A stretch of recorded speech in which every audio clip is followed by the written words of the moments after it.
Sejam bem-vindos a mais um vídeo de Teoria dos Números. Vamos dar sequência aos nossos estudos, então. Bom, vamos começar com uma definição hoje.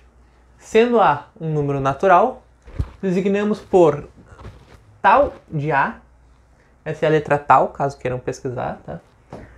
O número de divisores positivos de A. Ou seja, a gente vai designar por tal de A o número, a contagem de todos os divisores de um número. Por exemplo, tal de 5 é 2. Por quê? Porque 1 e 5 são os números que dividem 5.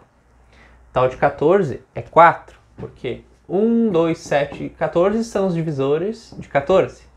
Tal de 12 é 6. Por quê? Porque 1 divide 12, 2 divide 12, 3 divide 12, 4 divide 12, 6 divide 12, 12 divide 12. E tal de 3 é 2. Porque 1 e 3 dividem 3. Bom, a primeira coisa que é muito clara para a gente observar é que o tal de um primo é sempre igual a 2. Por quê? Porque o número primo só é divisível por 1 e por ele mesmo. Então, tal de um primo é sempre divisível por 2. Outra coisa é que essa função, também às vezes chamada de função divisor, ela também pode ser denotada por D de A, tá? Depende muito do autor, mas comumente ela é denotada como tal de A, tá? Vamos dar sequência.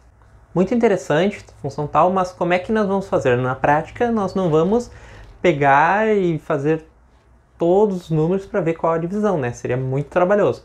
Então, vem a proposição a seguir, que seja P1 elevado na alfa 2, P2 elevado na alfa 2 e PK elevado na alfa K, ou seja, na forma canônica, né? Então, tal de A é alfa 1 mais 1 multiplicado por alfa 2 mais 1, multiplicado por alfa k mais 1. Ou seja, os expoentes dos primos, mais 1 em cada expoente, tudo multiplicado. Aqui eu tenho exemplo, vamos ver tal de 1500. Seria muito trabalhoso a gente ver todos os divisores e contar eles, né? Então, ó, 1500 é 2 elevado ao quadrado, vezes 3, vezes 5 elevado ao cubo. Ou seja, a gente vai pegar o 2 mais 1, multiplicar pelo 1 mais 1, multiplicar pelo 3 mais 1. Isso dá 24. Então, 1500 tem 24 divisores. Vamos para a demonstração. Bom, pelo que nós provamos no vídeo anterior, nós sabemos que os divisores de A são da forma P1 gama 1, P2 gama 2, PK gama K, onde esses gamas são menores que os alfas. A gente provou que para ser um divisor,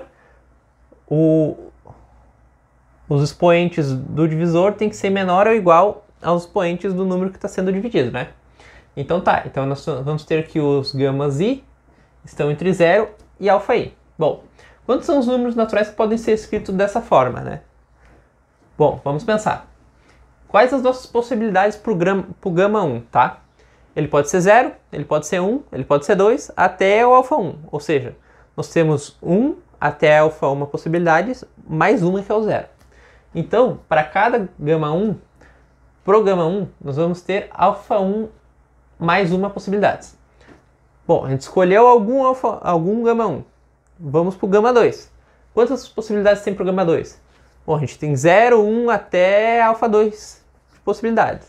Então a gente tem alfa 2, de 1 a alfa 2, mais o 0. Então nós temos alfa 2 mais uma possibilidade para o gama 2.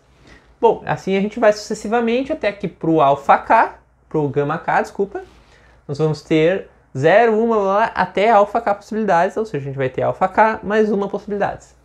Ou seja, para cada um desses primos, nós vamos ter o alfa i possibilidades mais uma. Então, dessa forma, o número total de possibilidades dessa sequência de expoentes, né, gama 1, gama 2, gama 1 até gama k, é a multiplicação desses alfa i possibilidades. Para o alfa 1 nós temos para o gama 1 nós temos alfa 1 mais 1, para o gama 2 nós temos alfa 2 mais 1, e assim sucessivamente. Então, está provado o que nós queríamos.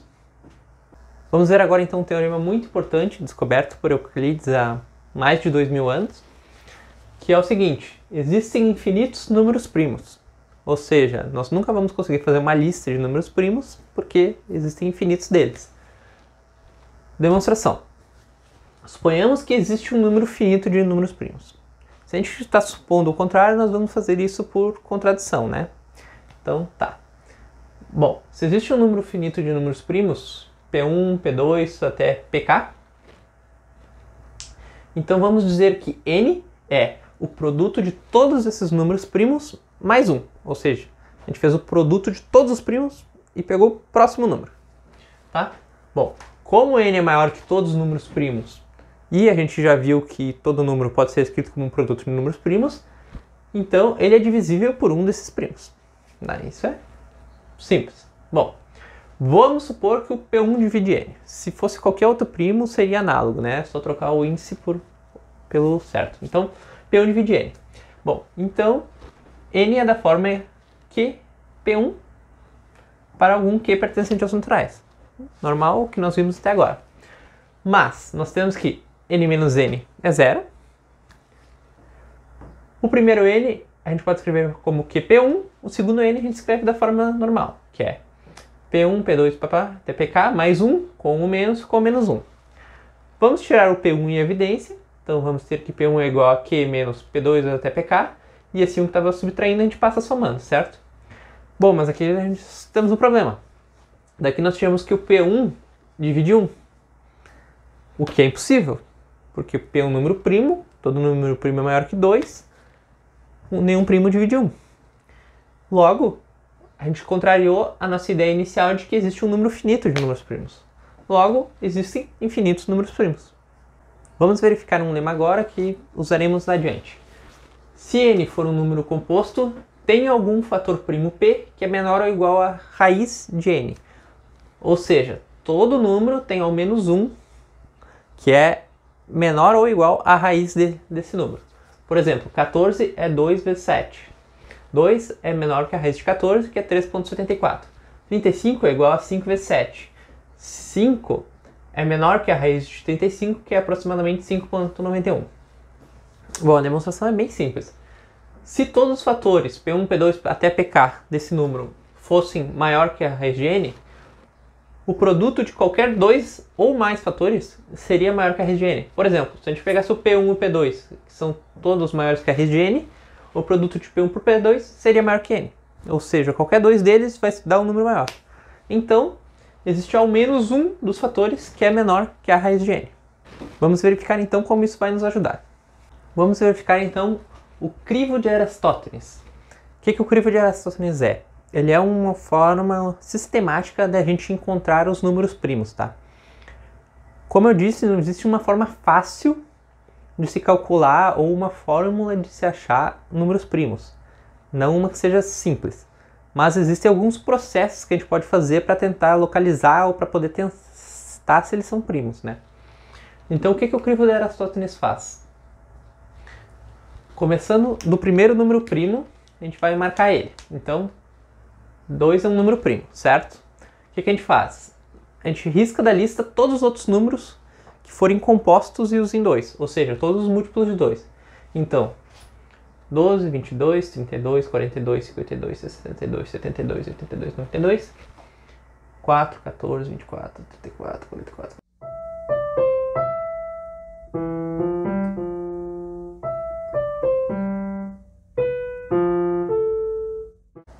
Bom, riscando todos eles, ou seja, a gente matou metade da lista já, né?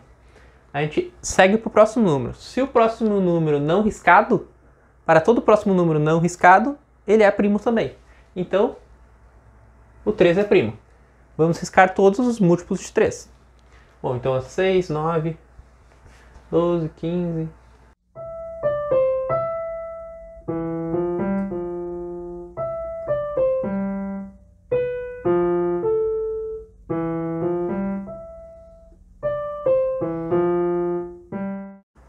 Bom, riscamos todos os que são múltiplos de 3. O próximo número tem que ser primo. Bom, o 4 a gente riscou, o 5 tem que ser primo. Vamos riscar todos os múltiplos de 5. Então, o 5, 10, o 15...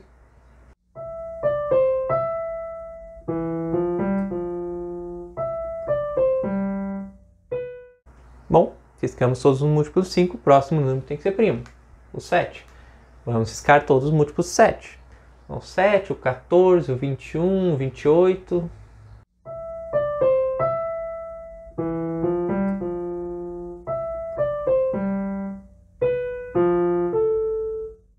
Bom, o próximo seria o 11, mas vamos pensar.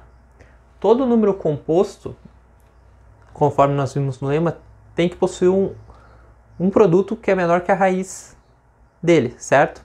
Bom, a gente tem os números de 0 a 100. A raiz de 100 é 10, então ele tem que possuir um número primo menor que 10. Nós já vimos todos os números primos menor que 10, ou seja, essa lista já está toda arriscada. Todos os números que sobraram são números primos. Então, tudo que a gente vê na nossa lista que não foi riscado é um número primo.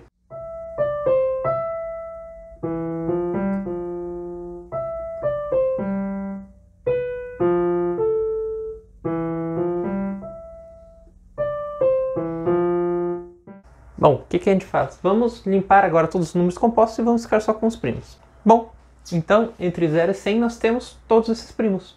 2, 3, 5, 7, 11, 13, 17, 19, 23, 29, 31, 37, 41, 43, 53, 47, 59, 61, 67, 71, 73, 83, 79, 89 e 97. Então, esses são todos os primos.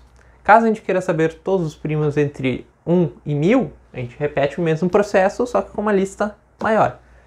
Claro, manualmente acaba não sendo um processo muito simples, algo trabalhoso, mas é uma forma simples de nós sabermos. Ou, se nós queremos então saber se um número é composto ou primo, a gente só precisa testar todos os primos que são raiz dele menores que a raiz dele. Conforme a gente viu, existem muitos números primos, né, infinitos, e a distância entre eles varia muito. Por exemplo, a gente no começo tem 3, 5, 7, uma distância de 2 entre eles, depois começam a ficar grandes. A gente tem tipo 11, depois 13, daí nós temos lá na frente pula 5, 6 números sem ter, então não tem uma regularidade, né? A única regularidade que a gente pode achar é a seguinte: a gente sempre consegue achar um espaço grande o suficiente sem ter nenhum número primo. Ou seja, pela proposição, qualquer que seja um número k pertencente aos naturais, é possível achar k números compostos em sequência. Ou seja, para qualquer número que tu queira, tu consegue achar aquele número de números compostos em sequência. Vamos demonstrar. Bom, a lista de k números ao lado é feita de k números compostos todos em sequência. Ou seja, se nós pegarmos k mais 1 fatorial. Fatorial, para quem não lembra, é a multiplicação de todos os números até aquele número. Por exemplo, 6 fatorial é 1 vezes 2 vezes 3 vezes 4 vezes 5 vezes 6. 3 fatorial, 1 vezes 2 vezes 3 e assim por diante. Então, se nós pegarmos k mais 1 fatorial mais 2, ele é divisível por 2.